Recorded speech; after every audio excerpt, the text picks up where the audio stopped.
It's crunch time in college football as Week 13 has wrapped up and rivalry week is ahead. Then it'll be championship weekend. I'm Harrison Graham. This is For Verts. What we're going to do here on today's show is react to some of the Week 13 reaction, talk my projected 12-team bracket, and get into the latest on Lane Kiffin, which is how we'll kick off today's show. Before we get into all of that, if you want more football content, college football, NFL coverage, just about every single day. We haven't had a full video the last couple of days. I'm actually in the middle of a move right now, so pretty busy. But we're going to continue to crank out videos for you guys. Hit that subscribe button. We are chasing 15,000 subscribers. All right, let's get to the latest on Lane Kiffin as LSU is reportedly offering north of $90 million for Kiffin to make them their new head coach. Along with LSU, Florida and Ole Miss have also offered reportedly $25 million in roster allocations, NIL, recruiting, all that stuff. Here's Brandon Marcello with the latest update from CBS Sports. He says LSU is preparing one of the richest contracts in college football history in an attempt to lure Ole Miss head coach Lane Kiffin to Baton Rouge.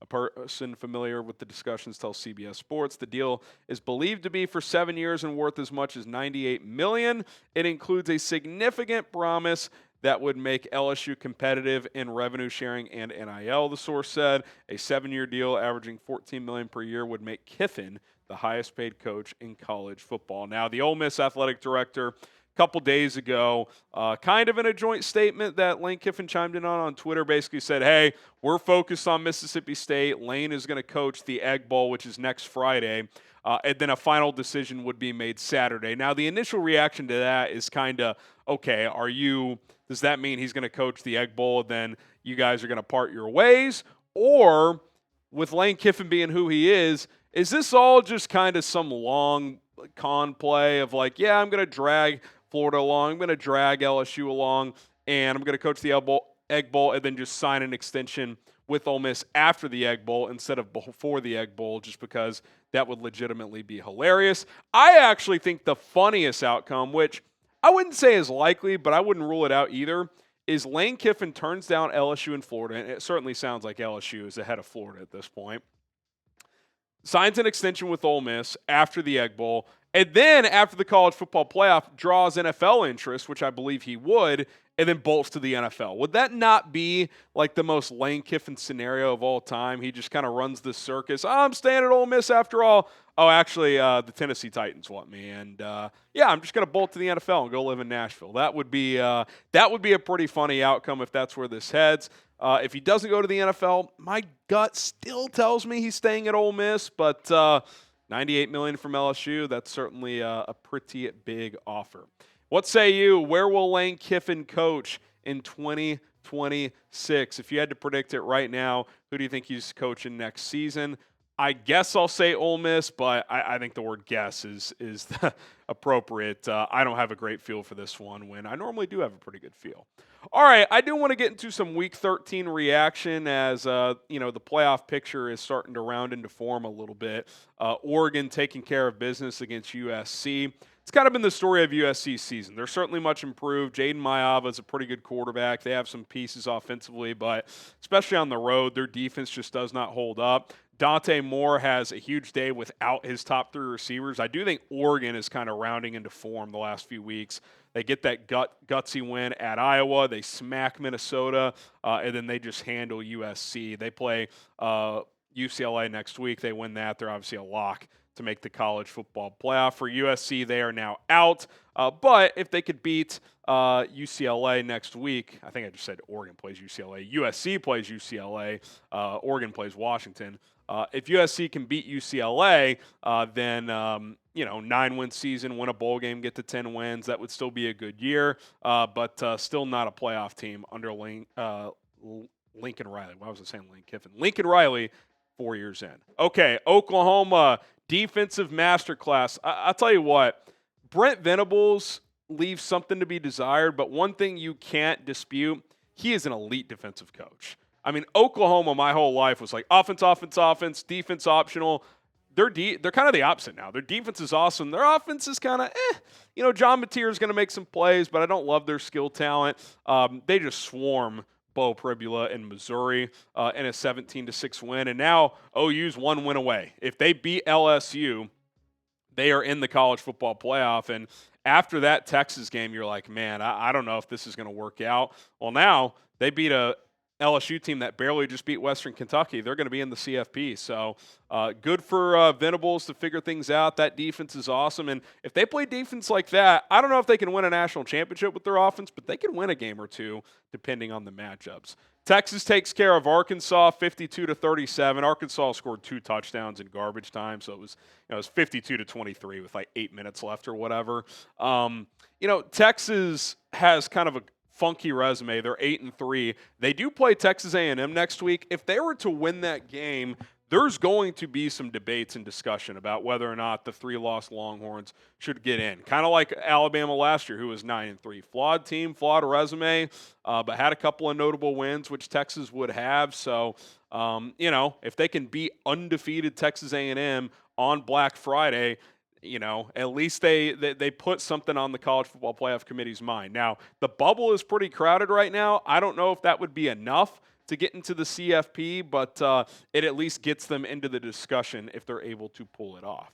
All right, a few more games I want to get into here in a moment, then we'll get to my projected bracket entering rivalry week. But first, I want to tell you guys about our awesome sponsor over at Prize Picks. The hard-hitting football action is even better with Prize Picks. The weather might be changing, but the feeling of being right never gets old. So keep the season rolling on Prize Picks by getting $50 instantly in lineups when you play your first $5. Prize Picks is the only app that offers stacks, meaning you can pick the same player up to 3 times in the same lineup. Want to pick your favorite quarterbacks more on passing yards, rushing yards, and touchdowns? You can right now, all in the same lineup, only on Prize Picks. The way Prize Picks works is simple. You pick 2 or more players in a given lineup, up to 6 players, and choose more or less on their stat projections. A little football action for you. I took more on DeAndre Swift's rushing yards and more on DK Metcalf's receiving yards today. $20 lineup to win $60. Certain lineups you can win up to 2,000 times your entry. Download the Prize Picks app today. Use our code CLNS to get $50 in lineups after you play your first $5 lineup. That is code CLNS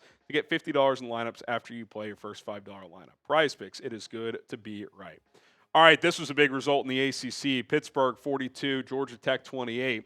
Pitt, who has 3 losses on the year, but 2 of those are out of conference, they are very much in the mix to get to the ACC championship game with only 1 loss in the conference. Georgia Tech now has 2 losses in the ACC, and they play Georgia next, so they need some teams ahead of them to lose to get into the ACC title game. Now, if they were to upset Georgia, maybe they get back into the mix there, but they've been trending down the last couple of weeks. Pitt's been an interesting team. They got whacked by Notre Dame last week, but if they get into the ACC championship game and win it, they're going to be in the college football playoff. So good for Pat Narduzzi, having a good year up there at Pitt. I'll say this, the ACC, pretty underwhelming league this year.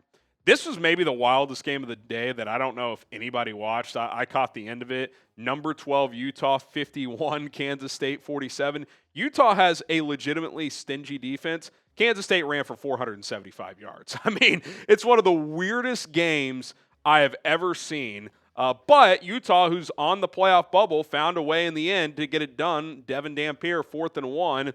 QB power in between the center and left guard inside the 5 then for about 50 yards, and then they punch it in to win that game with less than a minute to go, pick off Avery Johnson to seal it. The Big 12's in an interesting spot because Texas Tech is obviously in great position.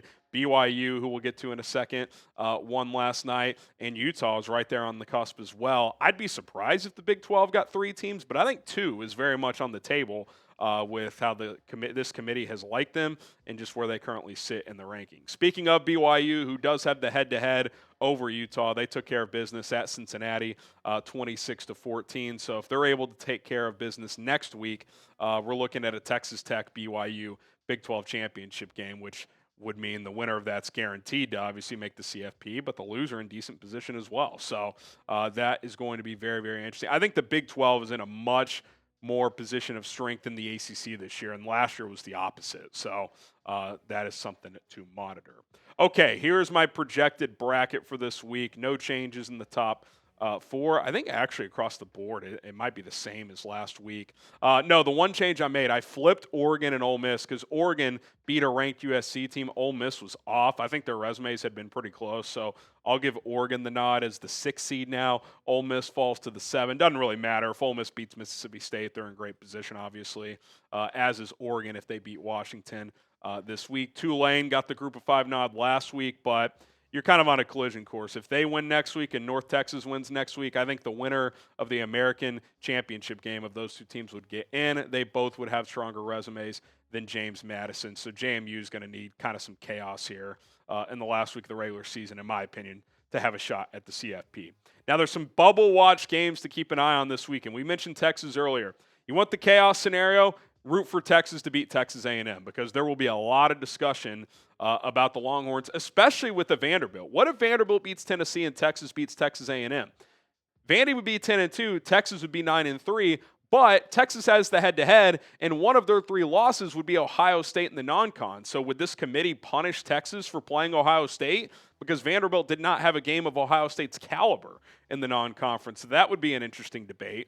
Can Michigan do it again? If Michigan beats Ohio State, I don't think this Michigan team's that good, but if they're 10-2 with the win over number 1 Ohio State, they're going to have a pretty – I don't know how you leave that team out. I think they're going to be in. Miami at Pitt, this committee seems to still like Miami, but they don't really have a great path to the ACC title game. Now, if they beat Pitt, get a couple dominoes fall their way, they can get there, but can 10-2 Miami make the CFP as an at-large? That's going to be something to watch. We mentioned Vandy. They obviously have to win to have a chance over Tennessee. I don't think there's a path for Tennessee for what it's worth. And then number 10, Bama at Auburn. It's pretty simple for Alabama. You beat Auburn, you're most likely in the CFP. I don't see how you'd get pushed out. But if you lose, you're out. So a lot of pressure on Kalen DeBoer, plus some deep rumors that Penn State's trying to convince him to leave Tuscaloosa for Happy Valley. And I'll whisper this. I actually think he's a better fit at Penn State. Just saying, throwing it out there. Okay, that being said, there is a real scenario where a 10-2 SEC or Big Ten team misses out. And I've said for weeks, if you're 10-2 in the SEC or Big Ten, you're in, but Vandy could be squeezed out. Could Michigan get squeezed out with the win over Ohio State? I doubt it, but that's certainly possible. There's going to be a team, I think, that's going to have a pretty strong gripe to make the CFP that will not. So we always love that drama for Selection Sunday, which is still a couple of weeks away. All right, that's going to do it for this episode of 4 Verts. College football is heating up. We got rivalry week coming up. Then it'll be championship weekend. And then we will find out which 12 teams make the college football playoff. My name is Harrison Graham. Enjoy the rest of your day. We'll see you guys soon.